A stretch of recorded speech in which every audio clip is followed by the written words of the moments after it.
Tonight at 10, the Bank of England is forced to intervene to try to bring stability to the financial markets.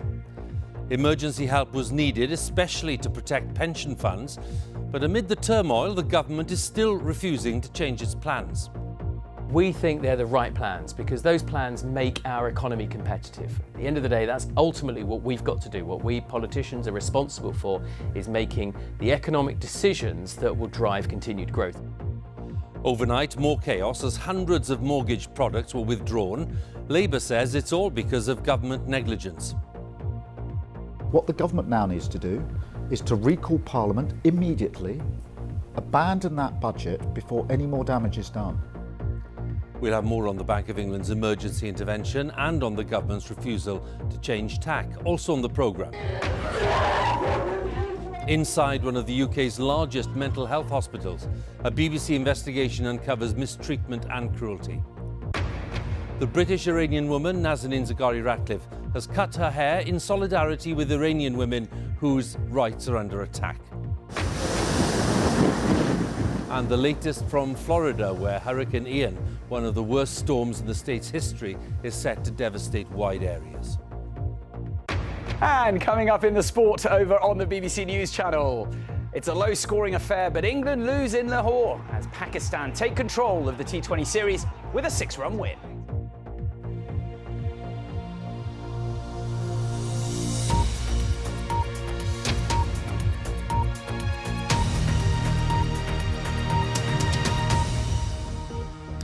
Good evening. Faced with growing alarm on the financial markets about the government's economic strategy, the Bank of England has been forced to take emergency action to try to stabilise things.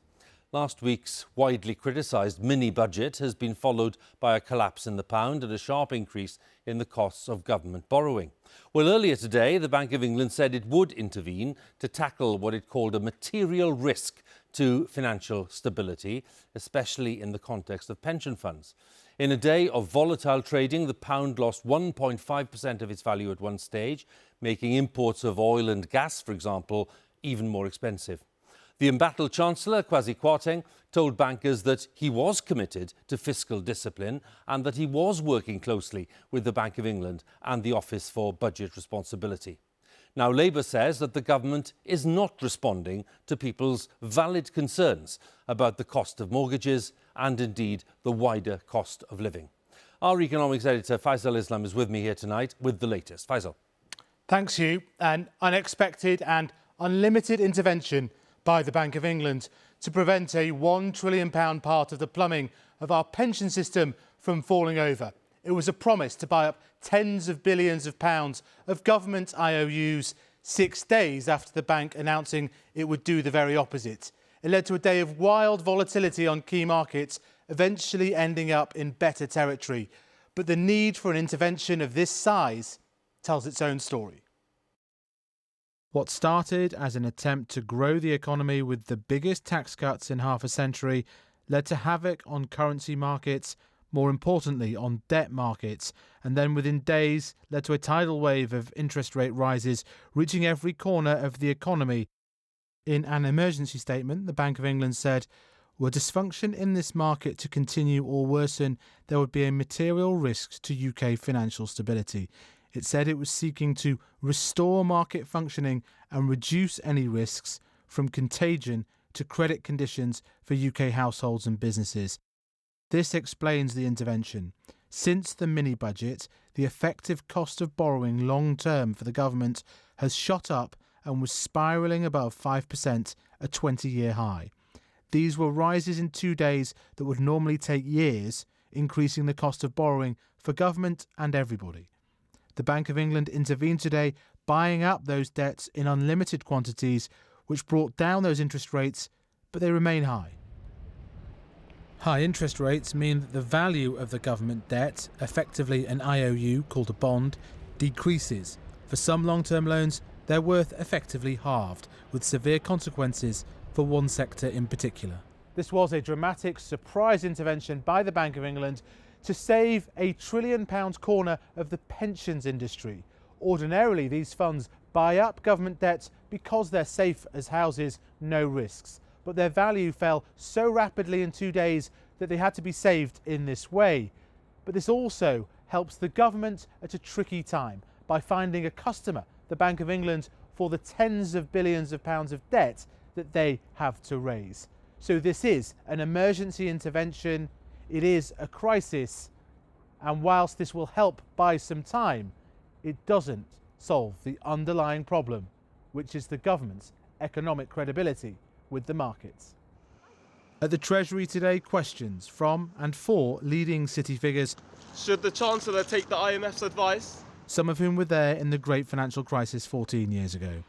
The Chancellor and his team say today's intervention was not about his mini-budget, sticking to their guns about the tax cut plan.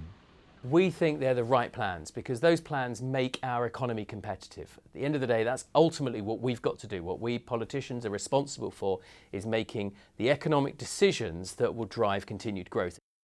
The intervention capped a day of extreme volatility for sterling. Whilst lower against the dollar than before the mini-budget, it yo-yoed up and down by huge amounts, falling close to all-time lows before ending the day up at $1.08, providing some relief. Internationally, there is concern about what is seen as a British crisis.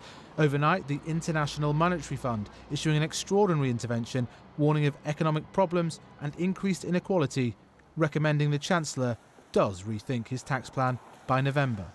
We rely on partners in Europe, in the United States, in other countries around the world, quietly to lend us credit lines to shore up our economy while we manage the crisis. So there's a very good reason why this government shouldn't just be acting alone and putting its hands over its ears to anyone that disagrees with it. It needs to consult because it's going to need its friends if the bold bet goes wrong. This uncertainty is flowing through to the real economy. 60 pence today. Yeah, so that's like double the price, isn't it? This Birmingham plant and flower wholesaler selling to garden centres and fruit and veg shops, they've seen interest rate costs surge alongside import costs and demand hit. Because we're buying from other countries and with the exchange rate, we've got to put our prices up, and people out there haven't got more money to spend. So this intervention staved off market turmoil, turning into the collapse of some types of pension fund. But in terms of growth and the roots of this crisis, they're still there. And Faisal is with me. Quite a few things to discuss, Faisal, tonight. But can we start with this intervention by the Bank of England? And just to explain to people why, in your view, that is so significant. Well, I think if you're sat looking at some of the figures at the currency market and the borrowing numbers, you might feel a sense of relief that things seem to have stabilised. But actually the fact of this intervention is probably the biggest piece of information. Normally, we'd only get an intervention like this from the Bank of England when some terrible event has afflicted the economy, whether it's the pandemic, we had this type of intervention. The financial crisis, we had this type of intervention 14 years ago. Whereas this appears to stem from something that started with government policy on Friday. Now, government ministers have been out today saying, oh, it's got nothing to do with that, it's all about global factors. But the explanation for why we got this from the Bank of England was about a corner of the pension system which was suffering not necessarily because interest rates had got to a certain level, but because they'd got there so quickly. It collapsed the value of bonds, and that happened since Friday. So the explanation given by the Bank of England for this extraordinary action definitely roots it in what happened at the mini-budget on Friday. Faisal, we'll pause there. We'll talk in a while about what happens from today and going forward. But for now, thanks very much. Faisal Islam there will be with us again shortly. But in the meantime, let's go to Downing Street and talk to our Deputy Political Editor, Vicky Young. And Vicky, do you get the sense there that this is basically a case of Prime Minister and Chancellor, you know, in alliance with each other and resisting all the pressure there is for a change?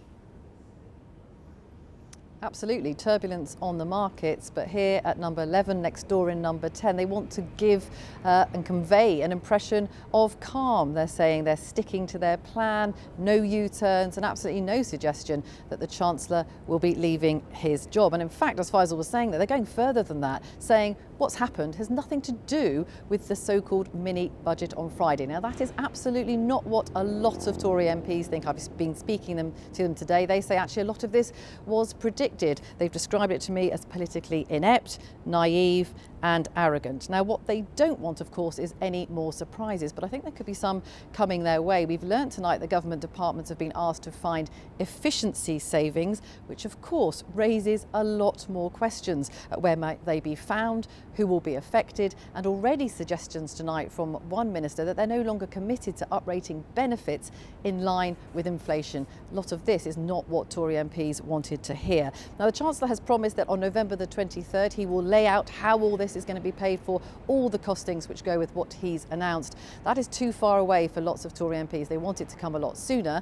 We will, though, tomorrow hear from Liz Truss, the Prime Minister. We haven't heard from her for a while, certainly not since that mini budget, and she will be asked all of these questions. Vicky, many thanks again. Vicky Young in Downing Street. Let's talk about mortgages, because a record number of mortgage products have been withdrawn from the market, more than 900 of them overnight, as lenders grapple with the prospect of rising interest rates. Brokers do say that if someone already has a mortgage deal agreed, then it should and will be honoured. Our business editor Simon Jack has this report. Barney is hoping to sell his one-bedroom flat and move into a new place with his girlfriend. But the rapidly changing mortgage market is giving him sleepless nights, worrying his plans may fall through. I will most likely move back in with my parents, just to wait for the market to settle down, see how interest rates change, see how the housing market itself changes as well. Obviously I'm concerned about how much I can borrow and what that's going to be able to afford me moving on. Barney's fear is that his moving ambitions will be scuppered by this market turmoil. And experts say that while whole chains may not collapse, many new buyers and borrowers will be forced to pause and rethink. We might see a lot of people who have started the process and are early on pull out and think they're going to wait and see. If rates do rise ever more and ever more quickly, and there's a rumour that the next Bank of England base rate rise might be 1.25% or 1.5% in one foul swoop, that is going to make people revisit their finances. The mortgage market is in shock. An unprecedented 935 mortgage products were withdrawn last night as lenders don't know how high interest rates will go. Major lender Nationwide was today quoting an interest rate of 5.6% on a £200,000 mortgage. A year ago, that same mortgage was around 2%, meaning a new borrower would face an extra £6,000 in annual mortgage costs, completely wiping out the recent cut in stamp duty. People on fixed deals won't be affected till their fixed term expires. For over a decade, interest rates have been at rock bottom levels, which has allowed people to take on bigger and bigger mortgages, which has helped push house prices up. But it's the size of those mortgages that mean that people are now much more sensitive to changes in interest rates, particularly to the very sharp ones we've just seen. The risk of actual house price falls has undoubtedly increased over the last week, because households are now squeezed not only by the cost of energy, cost of consumer prices, but also by the cost of mortgage borrowing. Higher interest rates could also mean higher rents as landlords pass on their higher borrowing costs to tenants. Borrowing to buy a house is the biggest financial commitment most people will ever make. It's become a lot more daunting in just the last week. Simon Jack, BBC News. Well, the Labour leader, Sir Keir Starmer, has called for the immediate recall of the House of Commons so that the Chancellor can explain his approach. Sir Keir has also called for the so-called mini-budget of last week to be abandoned and said the government had clearly lost control of the economy. Our political editor, Chris Mason, sent this report from Liverpool. Keir Starmer delivered his conference speech here yesterday. Today, he was signing copies of it. Appropriate early morning refreshment for a tour of the exhibition stands as the Bank of England prepared to announce its intervention to calm the markets. Sir Keir told me it was a very serious situation. Sometimes there's an economic crisis because of world events that can't be predicted. This is self-inflicted in Downing Street with that budget last week. What the government now needs to do is to recall Parliament immediately, abandon that budget before any more damage is done. You say abandon that budget, and yet you're simultaneously being deeply critical of it, and yet you say you would vote for elements of it. We have already been absolutely clear. We've reversed the cut to the tax break for those earning hundreds of thousands of pounds. But when it comes to corporation tax, we would cancel the cut. We don't think that that's the right thing to do. So we've got a fundamentally different position to the government. Just to be clear on that, though, the Institute for Fiscal Studies tell us that of the £45 billion of tax cuts announced last week, Labour has promised to reverse less than half. And take, for instance, the cut in the basic rate of income tax, which you say you would vote for. You're going to be borrowing to pay for that. I mean, how responsible is that? Well, we've got very clear rules, which are that we will pay for day-to-day spending and we will borrow to invest. Now, we will inherit a complete mess from this government. Do you accept that an incoming Labour government, were there to be one, might have to make significant spending cuts? We've set out, in relation to everything that we've said we'll do, we've fully costed it, explained where the money will come from. Given what is happening, do you think there should be an immediate election? I think we need to recall Parliament straight away. They need to abandon the budget, and frankly, the sooner there's a change of government, the better. They should shred the whole thing? Yes, they should reverse and abandon that budget. Including the bits that you support? Well, look at the effect that this has had on the economy. There are plenty of unanswered questions about how Labour would govern, how it would tax, how and where it would spend or not. But what is clear is this is a party that's smiling again. What's the biggest contributor to what appears to be a bounce for Labour at the moment? Is it Liz Truss or Keir Starmer? It is a Labour Party which has done the hard work in the last 2.5 years to change the Labour Party and now is laying out its plans. And we've been able to do that this week, and it's been an amazing atmosphere at conference. I think anybody who's been there has said this has been different to conferences of many, many years. As is traditional, the conference concluded with the singing of the party's anthem, the Red Flag. It's also traditional, at least recently, that Labour lose elections. They're beginning to believe next time round they could win. Chris Mason, BBC News in Liverpool. Back here in the studio, let's have another word with Faisal Islam, our economics editor. So we've had this intervention today. We've seen the government is resisting any pressure to change tack. How do the next few days and weeks look to you? So this is the government's strategy, that they hope to regain the confidence of the markets with a twin-track approach of economic reforms known as supply-side reforms. That's a selection of economic reforms to planning, to foreign worker visas, agricultural productivity, even childcare. And that's so persuasive to the international markets of future growth in the UK that they start to warm to that. That will generate tax revenue and pay for the tax cuts. And on top of that, you do get a debt strategy that starts to cut down spending. You heard from Vicky there, suggestions of not putting up benefits in line with inflation, perhaps departmental cuts. Now, if that doesn't work, what we will get is the markets testing the government at every turn, with every speech, every piece of economic data, and the markets continue to go up and down and pressure on the government. So those are the two options. What we got today with the Bank of England was a bridge, not a solution. The government still needs to solve the underlying problem. Faisal, many thanks again. Faisal Islam there, our economics editor, with his analysis. More updates from Faisal and other colleagues and analysis on BBC News Online. That's bbc.co.uk/news. And of course, you can also use the app on your mobile device. Let's move on to the day's other news. An investigation by BBC Panorama has uncovered what's described by experts as a toxic culture at one of the UK's biggest mental health hospitals. An undercover reporter working at the Edenfield Centre near Manchester filmed patients being mocked, being inappropriately restrained and enduring long periods of seclusion. The hospital, which is run by the NHS, says it has taken immediate action to safeguard patients and that some staff have been suspended. It's also commissioned an independent clinical review. Our social affairs editor, Alison Holt, has the story. Behind the high fences of the medium secure units at Edenfield Mental Health Hospital in Prestwich, Panorama's undercover cameras found a toxic culture. I'll give you a straw bed, like cows to sleep on. Do you know what? She's the cancer of the ward, it needs cutting out. Patients here are vulnerable, sometimes challenging. There's a serious risk they may harm themselves or others. What's going on at this hospital, by and large, isn't working for the patients and is often actively cruel. The undercover reporter Alan Haslam went in after whistleblowers raised concerns. He spent 3 months as a healthcare support worker. He saw staff mocking patients, slapping and pinching them.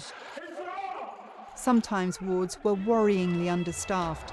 There's no nurses on the floor right now. And patients felt failed. Everything in this place made me worse. This is Harley. She's 23, has autism and a history of self-harm. Staff say at times she assaults them. She says she's provoked. It's disgusting. I've been treated like I'm an animal.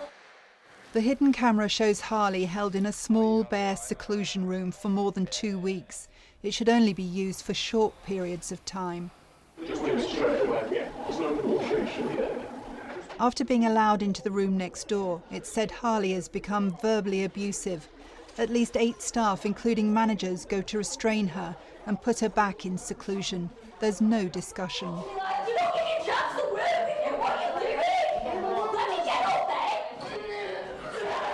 Official guidance says they should use the least restrictive way of moving her. Harley and her family have agreed to let Panorama tell her story. She was a young girl at the end of the day. 8 people. And she was calm. And she was even saying, just listen to me, just give me a chance to talk. And they just weren't. There is some good care at the hospital, but the undercover reporter also sees basic care that doesn't always happen, like 15-minute checks on patients. I've been sat here for 35 minutes. And he sees records for these observations being falsified. They're important for monitoring care and if anything goes wrong. You're saying some of these things, so you saying that, so you're wrong. It's a culture that experts warn feels unsafe. I think you're quite clearly seeing toxic staff, and I think there's an awful lot of hostility towards patients across all of the wards. The task of the hospital is the treatment of patients to promote recovery. That's the principal task. Well, that task, I think, is being undermined. The trust which runs the hospital says the allegations will be fully investigated and that it owes it to the communities it serves to ensure the best care every day. A number of staff have been suspended. Alison Holt, BBC News. And you can watch the full panorama, which is called Undercover Hospital, Patients at Risk, and it is available for you on the BBC iPlayer for you to watch whenever you like. Now, the British Iranian woman Nazanin Zaghari-Ratcliffe, who was detained in Iran for 6 years, has cut her hair in solidarity with protests against the Iranian regime. Demonstrations started after a 22-year-old woman, Mahsa Amini, died while in the custody of Iran's morality police. In a video sent exclusively to BBC Persian, Mrs. Zaghari-Ratcliffe cuts her hair and recites the names of Mrs. Amini and other women.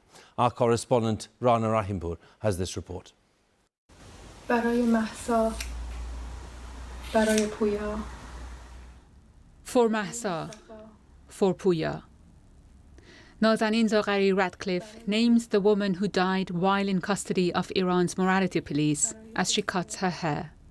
Mrs. Zaghari-Ratcliffe, a British Iranian national who spent 6 years in prison in Iran, names her former inmates one by one. Also her mother and her daughter. برای مادرم. برای دخترم. گیسو. And for the women of Iran, for freedom and justice, she says. For nearly 2 weeks, women in Iran have been protesting the death of 22-year-old Mahsa Amini by cutting their hair and burning their hijab. Her death has sparked the largest anti-regime protests since the Islamic Revolution of 1979. Here, a woman mourning the death of her brother who was killed in the protests is cutting her hair. From New York to Spain, women are showing their support. Iranians' demand for freedom has been heard across the world, but in Iran, so far, it has fallen on deaf ears. In Iran today, President Ebrahim Raisi said everyone is saddened by Mahsa Amini's death, but warned that protests won't be tolerated. Rana Rahimpour, BBC News. Millions of people in the US state of Florida are doing what they can to protect themselves from one of the worst storms ever to strike their state. Hurricane Ian, a Category 4 storm, has made landfall with winds in excess of 150 miles an hour. The National Hurricane Centre has warned of a risk of life-threatening coastal flooding with waves up to 16 feet high. Our correspondent, Azadeh Moshiri, is in St. Petersburg, which is in Florida, with the latest for us. Hurricane Ian has made landfall as a Category 4 storm. Now, officials were hoping that its intensity, its severity would wane as it reached Florida. It hasn't, and that's made it the 5th strongest hurricane to have ever landed in the United States. Now, the last one was in 2018. That was Hurricane Michael. It also made landfall here in Florida, and it meant several people died, and there were power outages for weeks afterwards. People here are now bracing themselves, trying to see what happens this time. There's no mistaking Hurricane Ian is now here in Florida. Buildings are being pounded by the winds and flooding it's brought along with it. Pieces of homes are being swept away. The storm is incredibly dangerous, to state the obvious. It's life-threatening. You should obey all warnings and directions from emergency officials. Don't take anything for granted. Use their judgment, not yours. There have been hundreds of thousands of power outages across the state, with emergency crews rushing to repair the damage, even though it's just the beginning. Officials have said what the state is about to witness is a life-threatening storm with devastating flooding. For those who listened to evacuation orders, it's now time to ride out the storm in safety. But those who stayed behind have now been told it's too late. Tampa Bay is one of the most vulnerable to storm surges, and that's why people here that we've been talking to have taken the warnings from officials extremely seriously, leaving their homes behind and unsure of exactly what they're going to find when they come back. The floods, the storm, they could all have devastating consequences, and even life-threatening ones. Thousands of National Guard troops have been deployed, and emergency services are bracing for the impact of the storm's surges. And now, after countless warnings from officials, residents in Florida are sheltering in place because an historic storm has come to America's Sunshine State. Azadeh Moshiri, BBC News. The crime novels by television presenter Richard Osman have sold more than 5.5 million copies. A third book in the series has now become the fastest-selling adult fiction hardback by a British author. Books were inspired by his own mother and the retirement village where she lives. And now, for the first time, our arts correspondent Rebecca Jones has been behind the scenes to visit the real-life setting for the books. It may look a tranquil scene, but this retirement village in Sussex holds a dark secret. Lots of the stuff in the book is actually in the geography of this place. In the first book, someone is murdered in this car park right here, and plenty more murders this way. These are the sedate surroundings that inspired Richard Osman to write his Thursday Murder Club novels about 4 elderly amateur detectives who live in a retirement village. It's home to his mother Brenda. You're a good girl, aren't you? We have a Thursday Knit and Natter Club, but we don't have a Thursday Murder Club. Not yet, anyway. Not yet. You've got to be careful with those knitting needles. Yeah. You never know. You could be right there. Yeah. Richard, one of the joys about the books is the way they portray elderly people. This is a group of people who are overlooked, who become invisible, who are underestimated. And actually, listen, culturally it's important to represent the fact that they're not. But also, as a detective, being invisible is perfect. So I sort of have my cake and eat it. So thank you for your cultural invisibility. But while the village and its residents inspired the books, the characters aren't based specifically on Brenda and her friends. You've got a little bit of that person and a little bit of that person rolled into one. There's some very interesting people here. And we've had a couple in the Secret Service, haven't we? We have. Real spies. Real spies. MI5 and Yes, and it was fascinating having coffee with them. Turn and shuffle. So no Thursday murder club, but Friday line dancing instead. Plenty to spark Richard Osman's imagination for the next 2 books in the series. And while Brenda is his biggest fan, you can always rely on your mum to keep your feet on the ground. I think the books are very good. I've thoroughly enjoyed them. Come on, you prefer Hilary Mantel to... No, I don't. No, really? No. C.J. Sansom. Yes, Yes, absolutely. There we go. Sorry, you can't, no, compete listen, it's there. good. Murder's up here. Yeah. Murder's up here. And there's still more to come from the Thursday Murder Club. Steven Spielberg has bought the film rights. Rebecca Jones, BBC News, East Sussex. Right, the time is 10:30 and it's time to catch up with the weather. Susan's with me. Hi, Susan. Evening, Huw. It was a day of sunshine and showers across the UK today, producing some beautiful sunsets, though, across the Isle of Man. You can just catch a rainbow there in the distance. For tomorrow, it's a similar mixture, but we're going to refine it slightly. I think more in the way of sunshine and fewer in the way of showers. We do still have, though, some pretty lively showers to sink their way south through tonight, out of northern England into the Midlands and Wales through the small hours into the southwest by the time we get to the end of the night. A few are continuing to feed in further north as well. But to the east of the showers, quite chilly overnight actually, perhaps 3 degrees somewhere in the most rural parts of the southeast of England and East Anglia. The showers in the south should get out of the way quite quickly tomorrow morning. By the end of the rush hour, looking largely dry for much of England and Wales. But then this fetch off the North Sea, this northeasterly wind will drag some showers in through the day to northern England, parts of the Midlands, East Anglia, some across eastern Scotland, getting through the central belt. But they're far more scattered, I think, than those we've seen today. So more in the way of sunshine, slightly lighter wind and a little warmer as well. Friday, though, well, all change again. Not so much in the way of sunshine, more in the way of strong winds and some heavy rain sweeping through. Good old low pressure. It's a wet start to Friday for Scotland and Northern Ireland. Some heavy rain, best part of 20 millimetres, an inch in some areas. We'll clear to sunny spells and showers for Scotland and Northern Ireland come the afternoon. But for England and Wales, then the wet weather really sets in. Windy across the board, gales around some of our coasts and across the highest ground. And the temperatures, well, they take the hit, don't they? As we see the wet and windy weather coming in, they slide back down into the mid-teens. For the weekend, however, it looks like that frontal system will pull away. We should be left with some brighter skies, but the chance of some showers as well. Quite breezy, just the chance of some slightly more stubborn rain in the south on Saturday. But we'll keep you posted with all the details. Huw. Indeed. Thanks very much, Susan, once again. And that's BBC News at 10 on Wednesday, the 28th of September. Of course, just a reminder, there's more analysis of the main stories coming up on Newsnight, which is just going to start on BBC Two, and there's Kirsty, who's actually just about on air. So that's going on there. Here on BBC One, well, then you have all of our colleagues in the nations and regions standing by with the news wherever you are tonight. But from all of us here on the 10 team, thanks for watching and good night.